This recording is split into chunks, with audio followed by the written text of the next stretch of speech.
Olá malta, bem-vindos a mais um vídeo. Desta vez vou-vos mostrar como é que vamos controlar o funcionamento do termostato, como é que se vai pôr o anticongelante aqui no circuito. Por exemplo, o 75. Este é válido para muitos modelos, para muitas marcas até. E vamos ver como é que sabemos se o termostato está a abrir, se está a fechar. E também a parte da ventoinha. Como é que nós conseguimos descobrir qual é que é qual é que é a temperatura ideal de funcionamento de cada motor.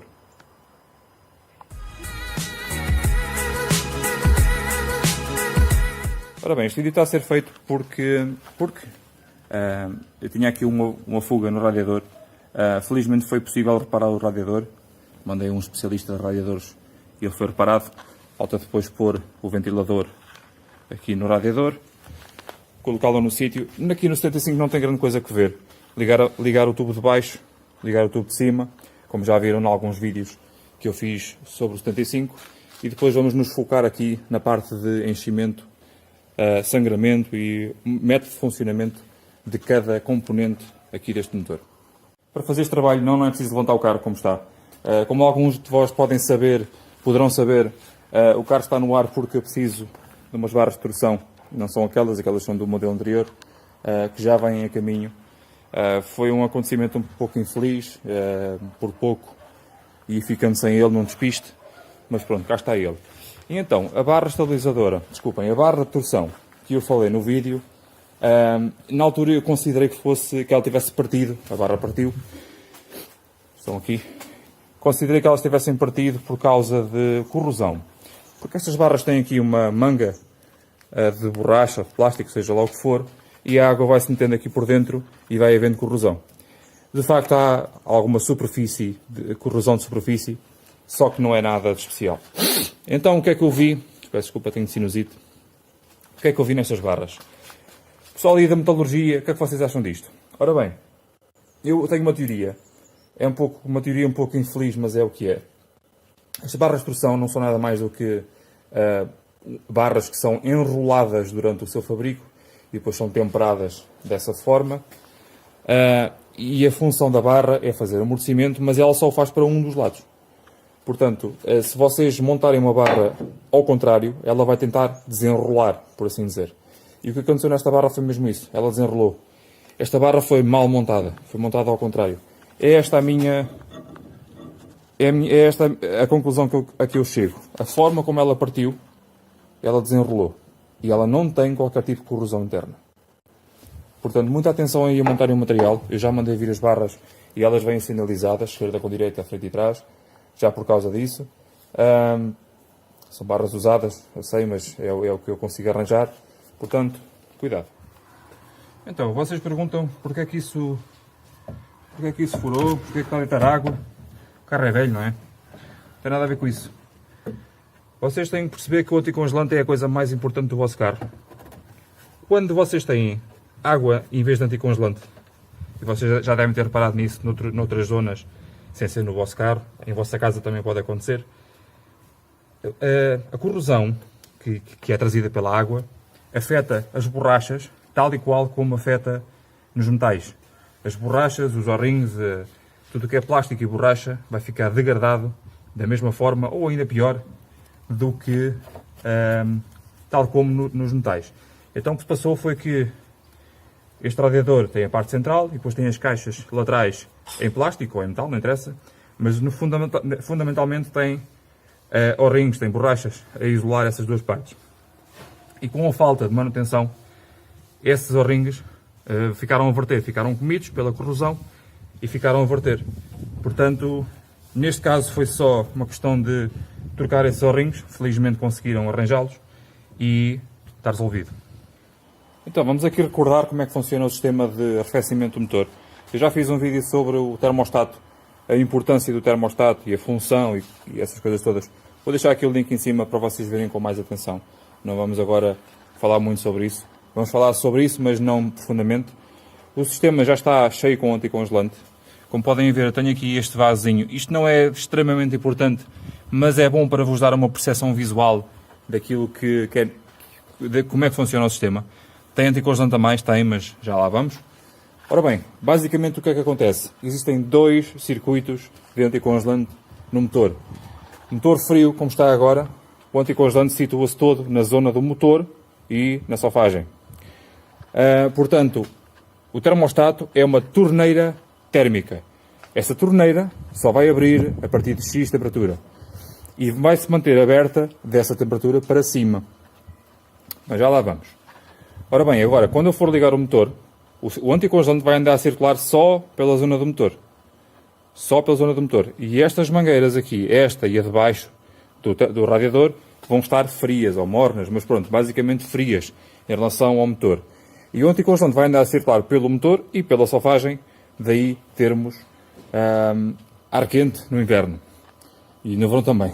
Então, se nós tivermos um problema, um defeito no termostato, que acontece muito nos 156, nos 33, este aqui ainda não sei porque é novo, ou quase novo, o anticongelante, em vez de ficar ali retido, vai já começar a circular pelo segundo circuito, que é o circuito radiador.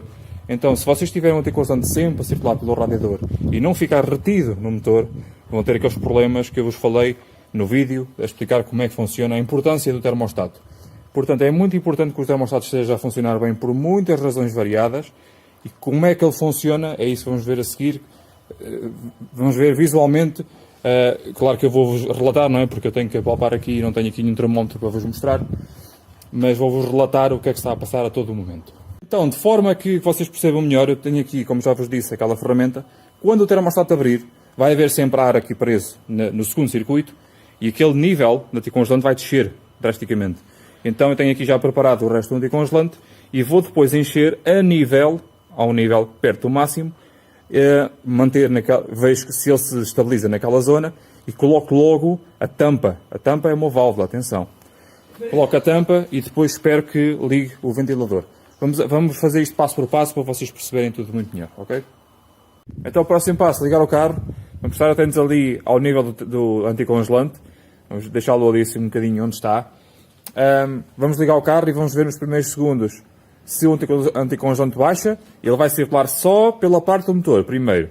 E quando aquecer à temperatura de serviço, é que vai abrir o termostato e vai circular para o segundo circuito. O segundo circuito sendo o radiador. Vamos então aqui ligar o motor.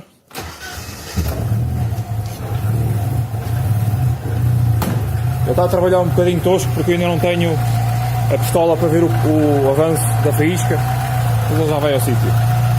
Portanto, agora é uma questão de esperar 10, 15, 20 minutos ao relantinho. Se for em estrada é mais rápido. Vamos ver quanto tempo é que demora e vamos falar sobre o próximo passo. Após 10 minutos de funcionamento, temos aqui o circuito a funcionar ainda ao mesmo nível. A mangueira do termostato está completamente fria. A de baixo está praticamente fria também, mas não se esqueçam que a de baixo não tem termostato, logo não está fechada. Tem algum contacto com o motor. É na mangueira do termostato que nós temos que ter mais atenção. Ela tem que estar fria. Não pode haver nenhum aquecimento deste segundo circuito enquanto o termostato não abrir. E como é que nós sabemos isso? A temperatura ainda está a subir. Após os 10 minutos de funcionamento, estávamos aqui há pouco à volta dos 70 graus, já subimos para os 80. Portanto, estamos na temperatura de funcionamento e o carro deve se manter nesta temperatura sempre. A partir de agora é sempre esta temperatura que ele conhece. Portanto, a temperatura de funcionamento deste carro é 80 graus. Como é que nós sabemos isso? A partir deste momento, a temperatura do motor não deve mexer dos 80 graus. Portanto, se ele já subiu até o máximo onde podia subir, que é aos 80 graus, a partir deste momento não deve descer. Se ele descer desta temperatura de serviço, é porque o termostato não está a funcionar. Mas isso nós conseguiríamos ver aqui já na mangueira superior a começar a ficar morna. Não é o que está a acontecer. Portanto, ele está a funcionar neste momento em condições. Portanto, vamos vigiando aqui o nível, porque se a temperatura no primeiro circuito já está à temperatura de serviço, é uma questão de tempo até abrir o termostato e passar ao segundo circuito também. Não é de um para o outro, é os dois. Ficam os dois a funcionar como um só. E nessa altura, o líquido poderá ou não acertar. 5 minutos depois, portanto, temos aqui uma base de 15 minutos a 13 graus de temperatura exterior Temos aqui 15 minutos desde ligar o motor até abrir o segundo circuito. O segundo circuito abriu, eu não consegui apanhá-lo em câmara, estava a gravar no inglês. O segundo circuito abriu, o anticonstante desceu, curiosamente para o nível ideal. A mangueira que está ligada ao termostato está quente agora. E os dois circuitos, o primário e o secundário, agora são só um circuito.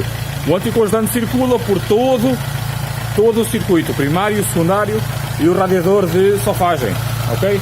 A partir deste momento vamos tirar aquela ferramenta e tapar. Em alguns casos nós podemos fazer mesmo isto, desligar o motor após o termostato ter aberto. É perfeitamente execuível, não há problema nenhum de fazerem isso. Até dá tempo para alguns circuitos, principalmente eu aqui que tenho a frente um pouco levantada por causa da barra de torção, poderei estar aqui a prender algum ar. Podem desligar o motor a seguir ao termostato a ter aberto, ok? Deixam isto repousar um pouco, tiram a ferramenta, colocam a tampa indicada e voltam a pôr o motor a trabalhar para testar a ventoinha de arrefecimento. Vamos falar um pouco sobre esta tampa aqui. Esta tampa, muita gente pensa que o problema está nestas tampas quando elas deitam água fora. Atenção, isto não é uma tampa selada, é uma válvula que tem cá dentro. A partir de uma certa pressão, dependendo de carro para carro, esta aqui até penso que é de... Ver se eu consigo ver no estante. Pronto, esta não diz, mas normalmente há à volta de 1 kg a 1,4 kg de pressão interna. Portanto, a válvula, com essa pressão, vai deixar passar o anticongelante para fora. No caso, eu alterei aqui e pus uma mangueira, o anticongelante vai sair para o final da mangueira, que neste caso é para o chão. Portanto, quando o vosso carro deitar fora o anticongelante, não troquem logo a tampa. A tampa é só uma válvula, ok? Se ela está a deitar fora é porque algo se passa, é uma consequência de um outro problema. Ok, vamos então a isto. Quando temos um motor a trabalhar, em estrada é um pouco diferente e é pena não pedir à estrada porque tenho aqui a suspensão partida, literalmente partida, mas por um lado até é bom, para nós conseguirmos ver os princípios de funcionamento das coisas antes de passarmos para o próximo passo. Portanto, os dois circuitos, os dois circuitos estão interligados, todo o sistema está a aquecer, porque o motor está a aquecer o anticongelante, correto? E vai chegar a uma altura em que a ventoinha vai trabalhar.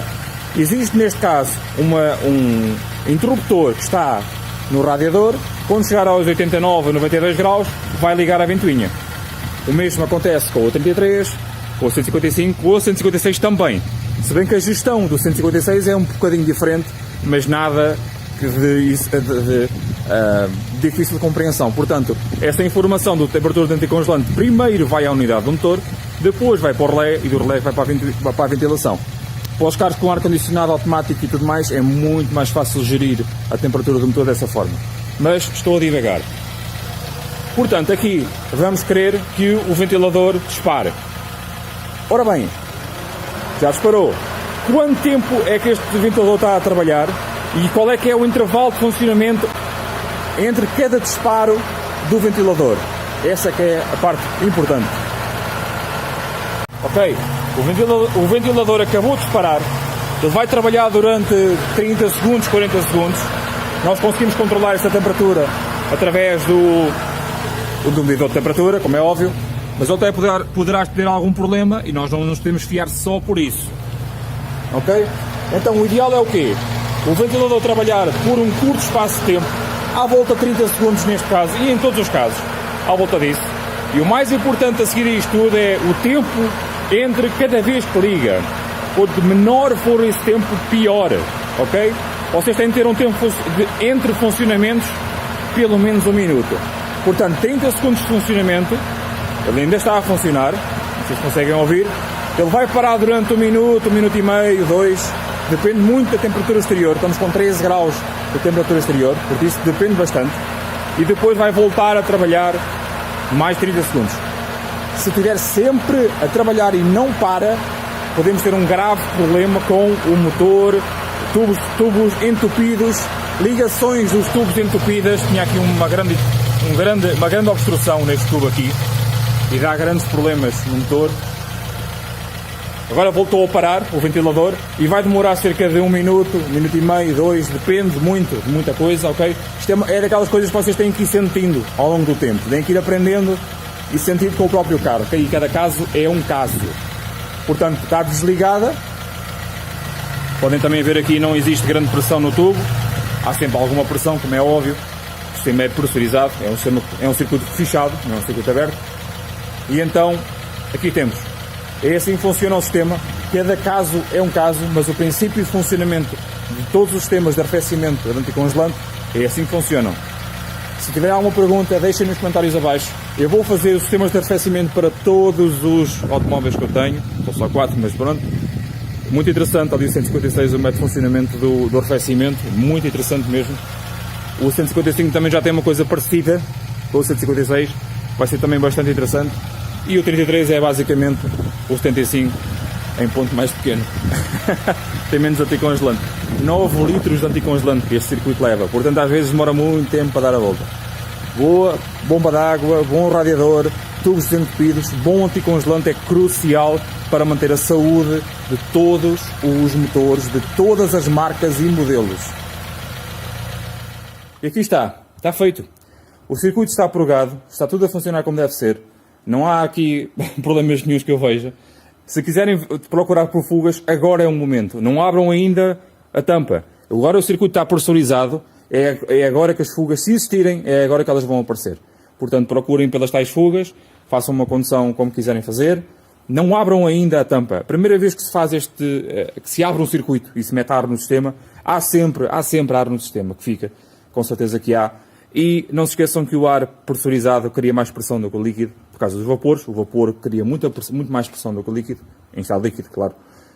E vocês vão ter uma má leitura do vosso carro. Portanto, se vocês tirarem agora a tampa, poderão ter algum repuxo de água e pode não ser um problema, ok? Ainda há algum ar que aí anda dentro. Portanto, esperem 1 hora, 2, 3 horas, o dia a seguir, não importa. Se o nível estiver assim como está este, se estiver muito baixo não podem, com certeza, mas se estiver assim como está este, está bom. No dia a seguir vejam então o nível, reponham o nível. Vai levar bastante água, atenção, anticongelante, claro. Vai levar bastante anticongelante porque o nível vai descer bastante. E só depois é que podem começar a controlar o nível. Até lá, vejam mesmo se têm só as fugas, se está tudo a funcionar em condições como já vimos, os tempos de funcionamento e tudo mais. Portanto, eu vou fazer vídeos sobre sistemas de arrefecimento para todos os carros, para o 33, que é mais ou menos igual ao 75, só que leva metade do anticongelante, aqui leva 9 litros, ou um pouco mais até. Do 155 ao 156 também vou fazer mais especificamente, se bem que eu já fiz um vídeo sobre o circuito de arrefecimento, mais ou menos ali dos ventiladores, os princípios de funcionamento dos ventiladores do 156, mas vou aprofundar isso um pouco mais, tem de ser aos bocadinhos porque é muita informação. É um sistema muito interessante. Eu, por acaso, gosto muito do sistema de funcionamento do arrefecimento destes carros mais modernos. É muito intuitivo, quando a gente consegue perceber os princípios de funcionamento, por isso é que eu começo sempre pelos princípios de funcionamento. O 155 já tem um bocadinho disso, por causa de ter AC e tudo mais, mas não é só por causa disso. Portanto, é bastante interessante. Portanto, mais uma vez, espero que tenham gostado do vídeo. Partilhem com os vossos amigos, façam like no vídeo, considerem subscrever. E em baixo, na descrição, estão muitos links, os links dos vídeos que eu deixei aqui em cima no ecrã, outros links também estão em baixo, ajudas para o canal, tudo mais, está tudo em baixo, ok? Até à próxima, boa semana, tchau!